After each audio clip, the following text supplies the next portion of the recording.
여러분 어디에 두려움을 느끼십니까? 제가 이 두려움이란 감정을 좀 추적해 봤더니 나는 언제 두려움을 느꼈었나 생각해 보니까 어릴 때 그 전설의 고향을 보면서 좀 두려움을 느꼈던 것 같습니다.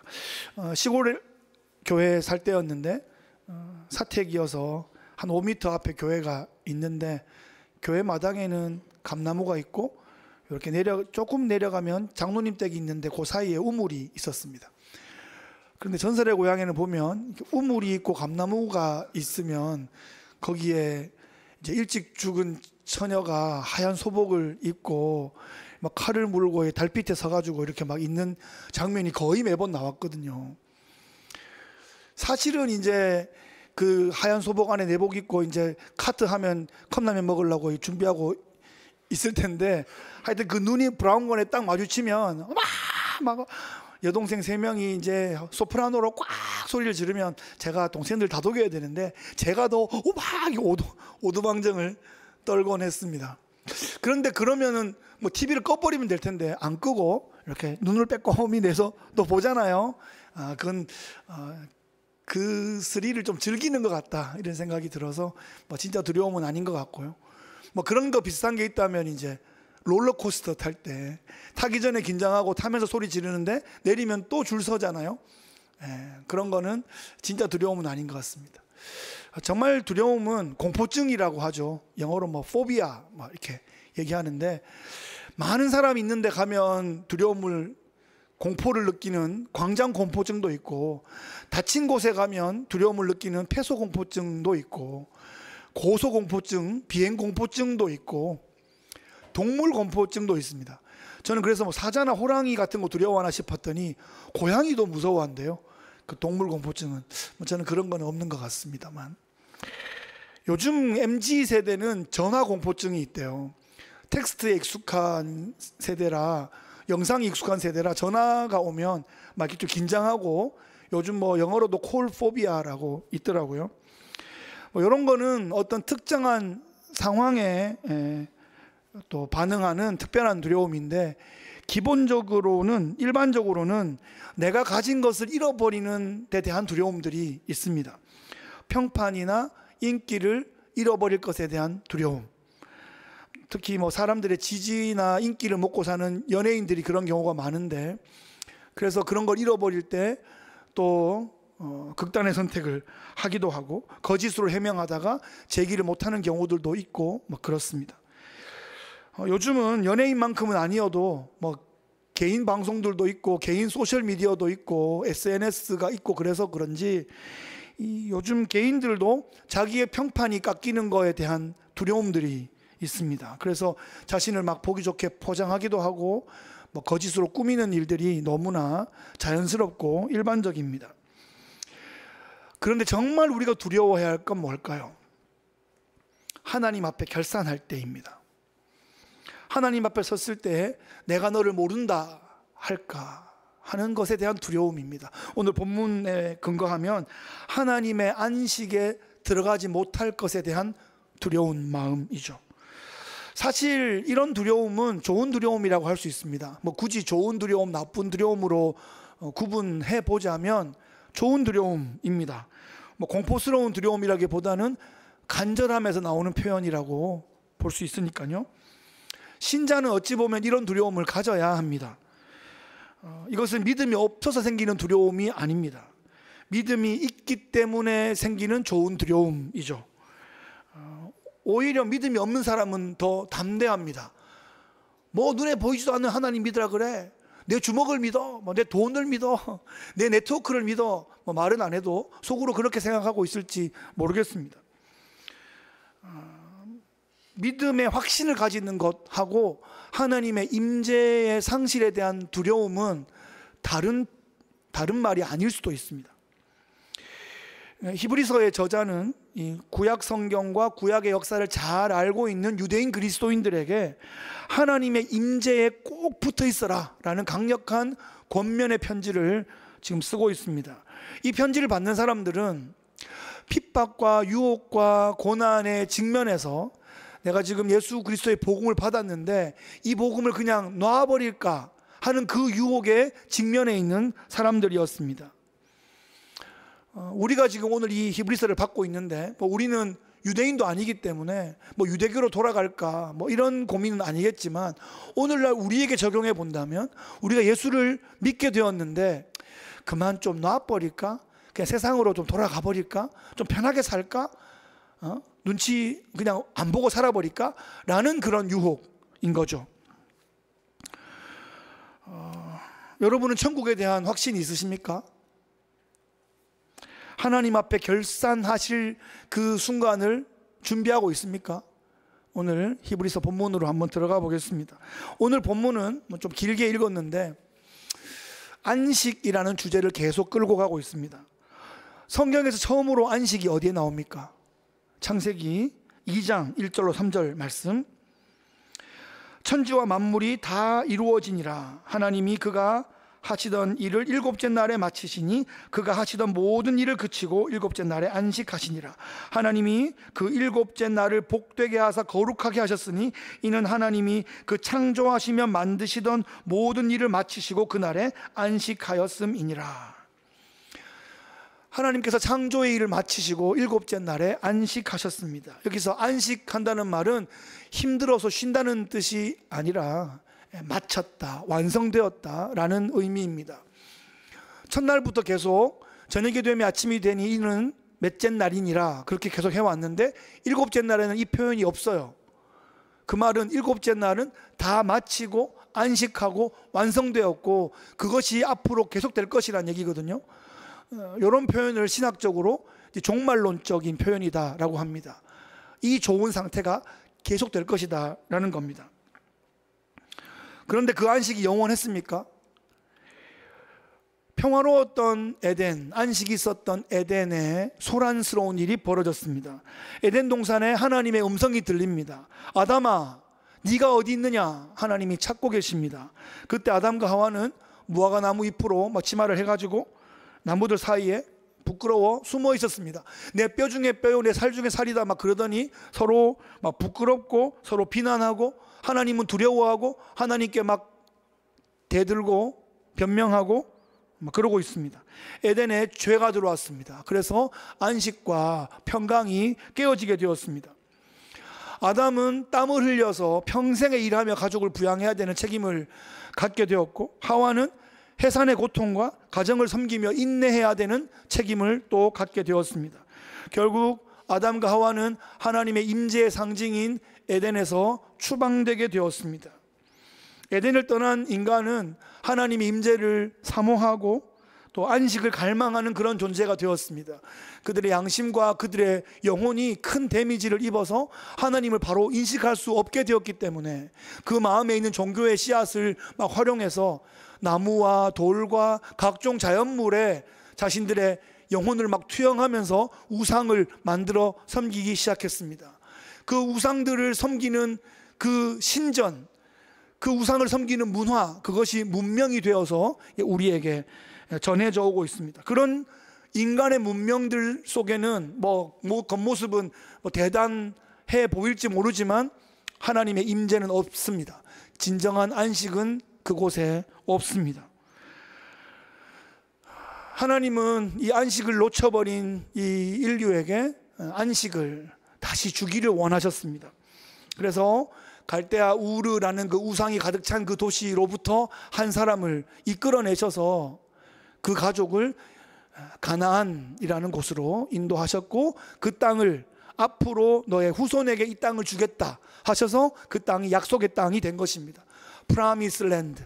400여 년 후에 한 민족이 되어 있는 그 이스라엘 민족을 모세를 통하여 그 땅으로부터, 그 애굽 땅으로부터 종된 그 땅으로부터 이끌어내셔서 약속의 땅으로 이끌어가는 이야기가 출애굽기이고, 광야의 이야기가 민수기이고, 들어가기 직전의 이야기 신명기이고, 여호수아가 이제 바톤을 이어받아서 가나안 땅에 들어가게 되었습니다.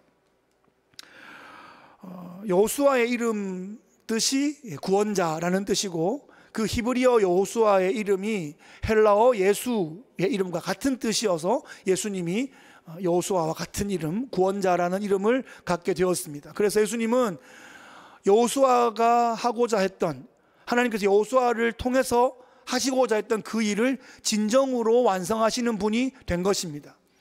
이스라엘이 그 가나안 땅에서 참다운 안식을 성취하고자 했는데 그렇게 하지 못했기 때문에 장차 완전히 이 안식을 성취하실 분이 누구신가 하고 기다리게 되었고, 예수님께서 십자가 보혈로 사망 권세를 깨뜨리시며 우리에게 안식을 주시게 되었고, 장차 오셔서 잔존 세력을 다 일망타진하심으로 새하늘 새 땅을 허락하실 때에 완전한 안식을 우리에게 성취하시겠다 약속하신 것입니다.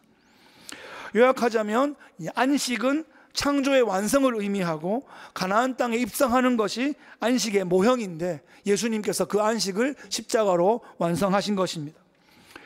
구약의 그 긴 이야기들을 한 문장으로 요약해 보자면, 안식을 잃어버린 인간들 중에 한 민족을 택하셔서 약속의 땅 가운데 안식을 성취해 가는 이야기라고 그 메타내러티브를 그렇게 요약해 보겠습니다.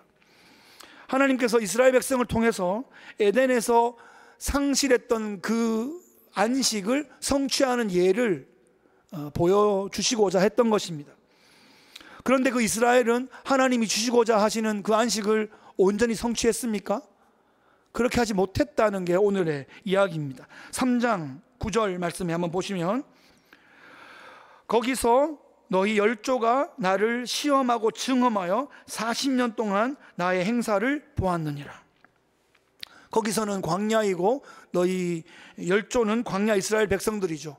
출애굽의 그 놀라운 역사를, 그 구원의 역사를, 그 홍해 도하의 역사를 다 경험했는데도 그들은 광야에서 40년 동안 지내게 되었습니다.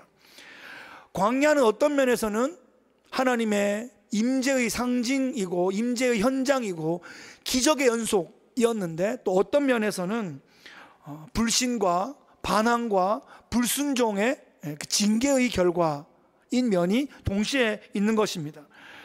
오늘 이 본문은 이스라엘이 하나님을 시험하고 증험하다가 출애굽 세대가 모두 그 땅에 묻혔다, 가나안에 들어가지 못했다라는 것을 지적해 주고 있습니다. 이스라엘이 광야에서 하나님께 불평하고 원망하고 도전하고 반역하는 그런 많은 이야기들이 기록되어 있는데, 가장 강력한 것은 민수기 14장에 있는 가데스 바네아 사건입니다. 정탐꾼들의 보고를 듣고 밤새도록 통곡하며 아이고 아이고 하면서 200만이 밤새 운 거예요. 그러면서 애국 땅에 있을 때만 미리 죽었으면 좋았을 텐데, 아니면 광야에 오는 요 몇 달 사이에 확 죽었으면 좋았을 텐데, 우리를 가나안 땅에 이끌어가지고 거인들의 칼에 죽게 하는구나. 그러면서 우리가 다시 한 장관을 뽑아서 다시 애굽으로 돌아가자. 어떻게 돌아갈 건지 모르겠어요. 뭐 홍해를 또 가를 건지 모르겠지만 돌아가자. 그리고 아이고 아이고 우는 거예요. 하나님, 오늘 울었던 이 백성들 다 광야에 묻겠다, 이렇게 말씀하십니다. 그런데 하나님은 참 지혜로우십니다. 주권과 섭리 가운데 그들을 그 자리에 묻으면 이스라엘 민족이 끝나잖아요.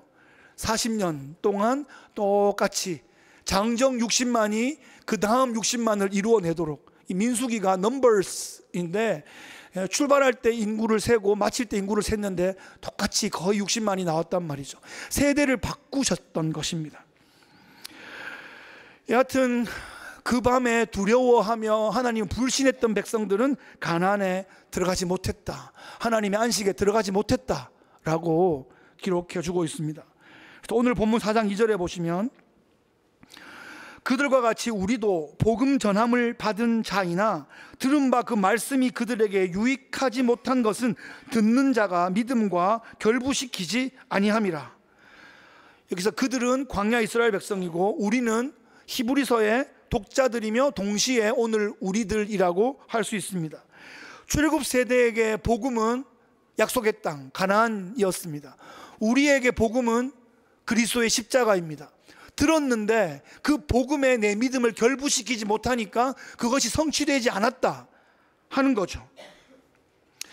우리가 십자가의 복음을 들었는데 우리 스스로가 그 십자가의 복음에 우리의 믿음을 결부시키지 못하면 안식에 이르지 못할 수도 있다고 우리를 경고하시는 겁니다. 이 말이 참 신자도 구원에 탈락할 수 있다라는 말을 하는 것일까요? 성경은 참 신자는 안식에서 구원에서 탈락하지 않는다, 내가 끝까지 붙잡아 준다 라고 말씀하고 있습니다.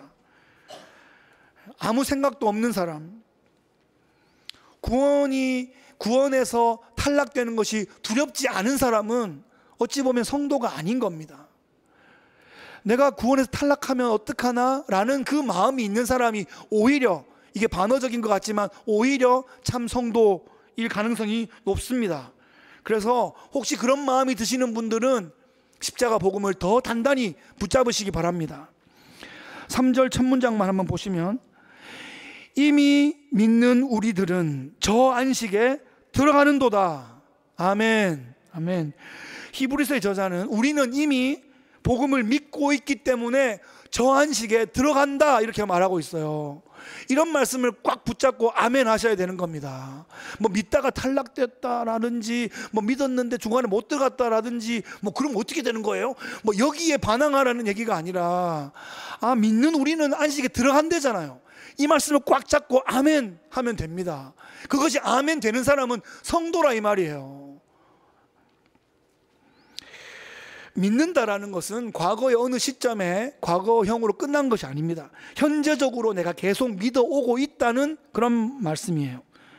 내가 지금 복음을 계속 믿어가고 있는 이 현실이 내가 지금 안식에 들어와 있고 안식을 향하여 계속 나아가고 있다는 증거인 것입니다.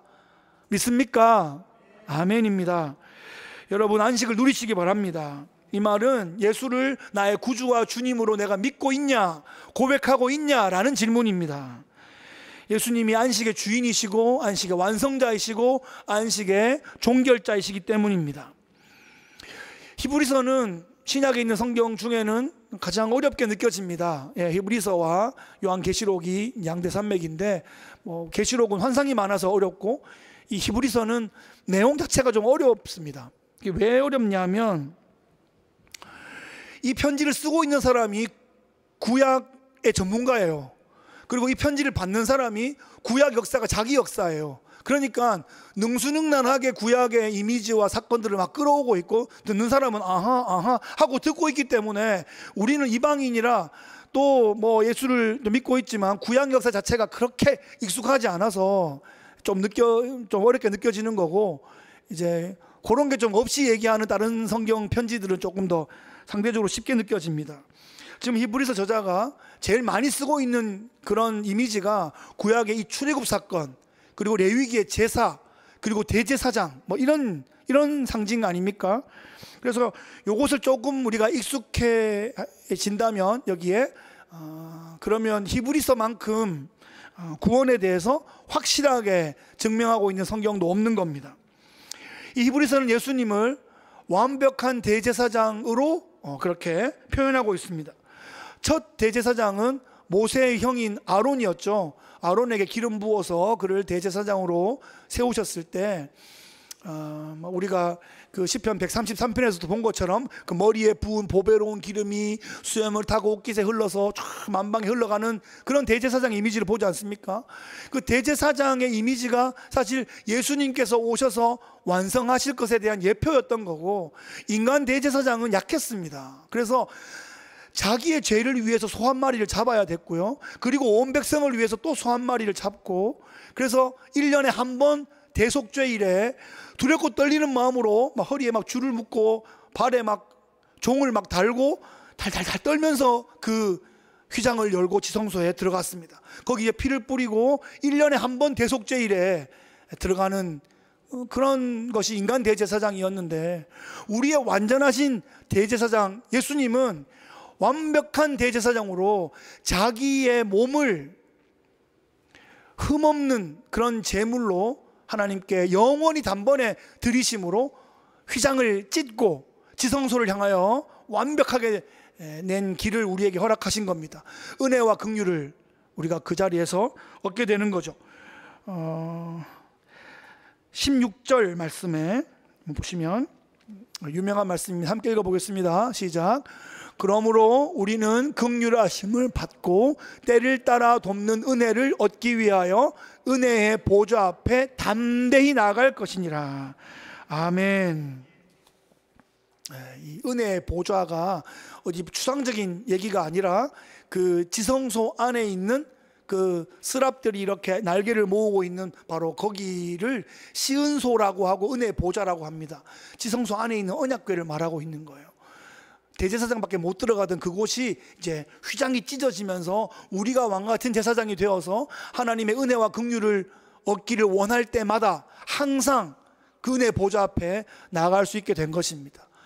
예수를 대제사장으로 믿고 그분의 천상 중보 사역의 혜택을 입는 모든 성도들은 천국 백성이 되어서 진짜 왕같은 제사장으로 하나님의 은혜의 보좌 앞에 바로 나가는 그 은혜를 얻게 된 것입니다. 이것이 바로 우리가 누리고 있는 안식입니다.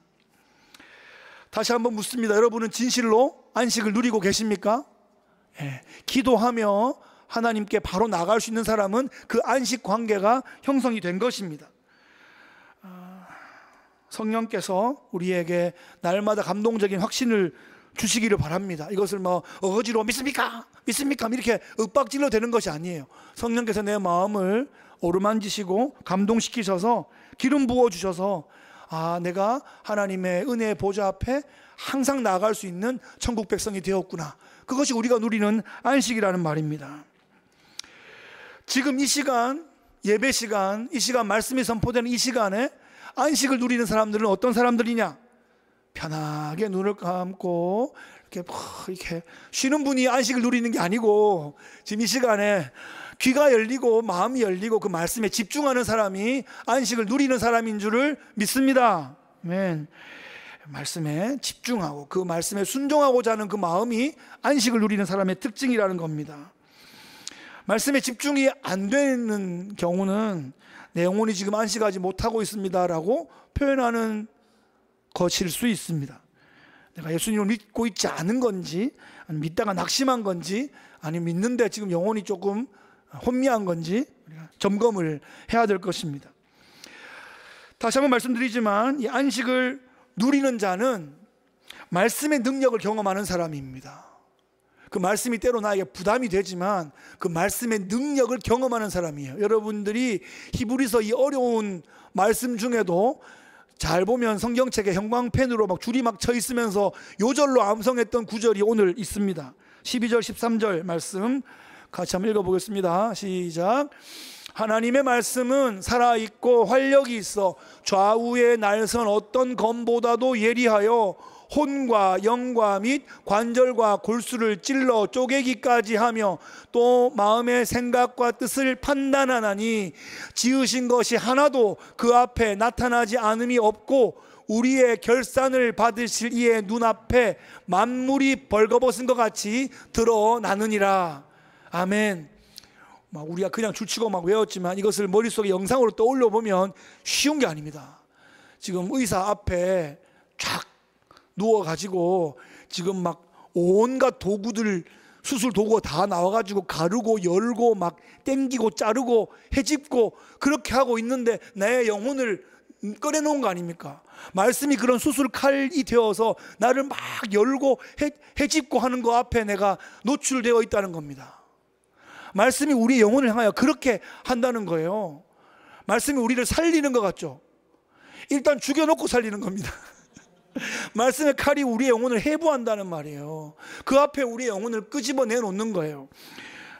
여기에 13절에 우리를 결산한다라는 표현이 있는데 이 결산이라고 번역된 단어가 우리가 아는 단어입니다. 로고스라는 단어인데 주로 말씀으로 번역되는 단어이거든요. 그런데 제가 로고스 단어를 찾아보니까 1번 뜻이 말씀인데 3번, 4번 가니까 결산이라는 뜻이 있어요. 그러니까 로고스라는 단어를 놓고 결산이라고 표현하는 거예요. 또 말씀이라고도 표현했잖아요. 그러니까 무슨 말이에요? 말씀이 우리를 결산한다는 거예요. 우리가 말씀 앞에 서게 될 거라는 거예요. 그날에 하나님 앞에 안녕하세요 하고 얼굴만 보고 서 있는 게 아니라 진리의 말씀 앞에 서게 될 거라는 말이에요. 그 말씀이 우리를 비추어 볼 거라는 거죠. 그것이 뭐 엑스레이든 MRI든 뭐 CT든 간에 나를 꿰뚫어 보는 거 앞에 내가 서게 될 거라는 말입니다. 그때 결산하는 날이 있을 거라고요. 말씀 앞에 서실 준비가 되셨습니까? 진리의 말씀 앞에 결산 받으실 준비가 되고 있습니까, 여러분? 예, 두렵지만 아멘 하는 겁니다. 아멘 하고, 왜 혼자 하는 게 아니잖아요. 같이 하는 거니까요. 순종하지 않았던 광야 백성들은 그 말씀 앞에 믿음의 결산을 한 결과 안식에 들어가지 못한 것입니다. 오늘날 이 말씀을 아멘으로 받고 순종하는 그런 백성들이 하나님이 베푸시는 준비해 놓으신 그 안식에 들어가는 것입니다. 아멘. 말씀을 정리하겠습니다. 오늘 말씀의 제목은 안식에 들어가기를 힘쓰라 하는 것입니다. 아니 뭐 이미 안식에 들어와 있다 그러더니 뭐 또 안식에 들어가기를 힘쓰래. 여러분, 이게 기독교 신앙의 비밀입니다. 예수 그리스도를 통해서 이미 안식에 들어와 있는 성도들은 장차 완성될 영원한 안식 가운데 들어가기 위하여 이미 얻은 안식과 완전히 임할 그 안식 사이에서 안식을 계속 누려가기를 힘쓰는 삶을 살아가게 되는 것입니다. 많이 들어본 개념 아닙니까? 이게 성화입니다. 칭의를 얻고 영화를 얻기 그 사이에 성도의 신앙의 생활의 여정을 성화라고 합니다. Justification, 우리를 의롭다 하신 칭의를 얻은 다음에 Glorification, 그 영화를 얻는 그 사이에 우리는 Sanctification, 성화를 이루어가는 거죠. 이 성화는 뭐 그냥 드러누워서 그냥 편하게 쉬는 그런 안식이 아니라 열심히 그 성화의 길을 걸어가는 사람이 구원받은 것을, 내가 안식을 누리고 있는 것을 증명하는 것입니다. 신앙생활은 그렇게 편하지 않습니다. 또는 좀 더 상당히 신경이 쓰입니다. 분별해야 되니까요. 조심해야 되니까요. 거룩해야 되니까요. 그런데 그 신경 쓰이고 힘드는 일을 기쁨으로 함께 해내겠다고 우리가 이 길에 들어서 있는 겁니다. 그게 힘들어서 놔버리면 아주 편하고 넓은 길이 있거든요. 그 끝을 어떻게 될지 모르겠는데 하여튼 편하고 넓은 길이 있어요. 그 길을 안 가겠다고 우리가 결단한 거 아닙니까? 생명의 길을 가겠다고 결단하니까 그 길은 좀 꼬불꼬불하기도 하고 코너 뒤에 뭐가 있는지 잘 안 보이기도 해요. 때로는 시야가 좀 안 확보되어 있지 않아요. 그래도 이 길을 인도하시는 분이 누구신가를 믿기 때문에 그 생명의 길을 가는 거 아닙니까? 네. 국가대표가 되는 일은 힘드는 일이겠죠. 그런데 됐다고 그때부터 쉬는 거 아니잖아요. 되는 거에 얼마나 힘들었는데 되고 난 다음에 더 힘들 수 있잖아요. 근데 그 일을 땀 흘리며 나라의 명예를 가슴에 달고 더 열심히 뛰게 되는 거 아닙니까? 그것처럼 우리의 신앙의 여정은 감동적이고 가슴 벅차고 영광스러운 길입니다. 마지막 7절 말씀 한번 보겠습니다. 오랜 후에 다윗의 글에 다시 어느 날을 정하여 오늘이라고 미리 이같이 일렀으되 오늘 너희가 그의 음성을 듣거든 너희 마음을 완고하게 하지 말라 하였나니. 자, 이게 무슨 말인지 조금 헷갈리실 텐데 다윗의 시편 95편에 나오는 말을 히브리서 기자가 인용하고 있는 것입니다. 그러니까 광야 이스라엘 백성들의 사건이 있고 그것을 몇백 년 후에 다윗이 그것을 인용하고 있는데 그 시편 95편을 히브리서 기자가 다시 인용하고 있는 거예요. 그러니까 이 광야에서 있었던 일을 다윗의 시대 때 오늘이라고 표현할 때 그것이 다시 오늘 우리가 순종해야 될 말씀이 되는 것이고, 이 시편 말씀을 히브리서 기자가 다시 인용할 때 오늘 우리가 다시 듣고 반응해야 될 그 복음이 되는 것이고, 오늘 우리가 히브리서의 말씀을 다시 들으니까 우리에게 그것이 오늘 지금 이 순간이 되는 거 아닙니까? 오늘 우리가 지금 반응해야 될 그 복음이 되는 것입니다. 포항에 그 유격 훈련장이 있는데요, 거기 참 희한한 훈련장이 있습니다.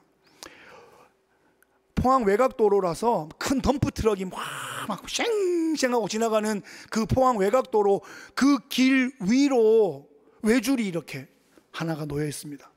물론 그 위로는 또 날아가는 줄도 있고 뭐 이렇게 뭐 여러 가지 줄이 있는데 제일 무서운 게 외줄이에요. 그 외줄이 도로를 가로지르고 위에 있는 거예요. 그래서 덤프 트럭이 지나가면 이 줄이 휘청휘청합니다, 이렇게. 근데 거기를 외줄을 이렇게 타고 다리를 한쪽은 늘어뜨리고 한쪽은 줄에 걸고 양쪽 손을 머리 위로 해가지고 유격 하면서 그 길을 가야 되는데 그게 꼭 그 지나갈 때 트럭이 지나가요. 그 트럭이 훅 지나가면 이게 이렇게 하다가 또 중심을 잡고 유격 하다가 중심 안 잡히면 또 줄 위에 달아매여 있다가 이게 잡고 이렇게 그걸 통과해야 됩니다. 중간쯤 가면 요즘 뭐라 그러죠, 여기? 전완근이 막 털려가지고 팔도 막 감각이 없고, 근데 다시 돌아갈 수도 없고 이런다고 돌아가지지가 않거든요. 앞에 가야 되는데 밑에는 트럭이 막 지나가고, 그런 상황 가운데 이렇게 중심을 조금 못 잡으면 보통 줄이 2개 있어서 2인 1조로 출발하는데 한 명이 대롱대롱 하다가 떨어집니다, 이렇게. 그러면 으악 소리를 내지만 처음에 출발할 때 안전줄을 줄에 겁니다. 그래가지고 절대 떨어지진 않고 대롱대롱 모양이 꼭 통닭처럼 이렇게 됩니다. 다시 줄 위로 올라올 수는 없고 이렇게 통닭처럼 돼가지고 이렇게 와야 돼요. 어쨌든 그 길을 출발하면 도착은 하게 돼 있어요. 근데 어쨌든 그 줄 위에 있을 수는 없고 어떻게든 힘을 써가지고 우리의 목표 지점까지 가야 되는 겁니다. 우리는 이미 출발한 거예요. 힘을 내서 가야 하고, 가면 우리에게 또 배지도 하나 달아주고, 여러분이 좋은 그런 군사가 된 만큼 또 많은 또 영광과 책임과 사역과 또 하나님 나라의 그 중요한 사명들이 우리에게 주어질 것입니다. 그런 것을 기쁨으로 우리가 받고 소화하게 될 때 하나님 나라는 더 건강해지고 왕성하게 될 것입니다. 여러분에게 주어지는 모든 기회를 통하여 안식을 계속하여 누려가시는, 증거하시는, 힘쓰시는 여러분 되시기를 예수님 귀하신 이름으로 축복합니다.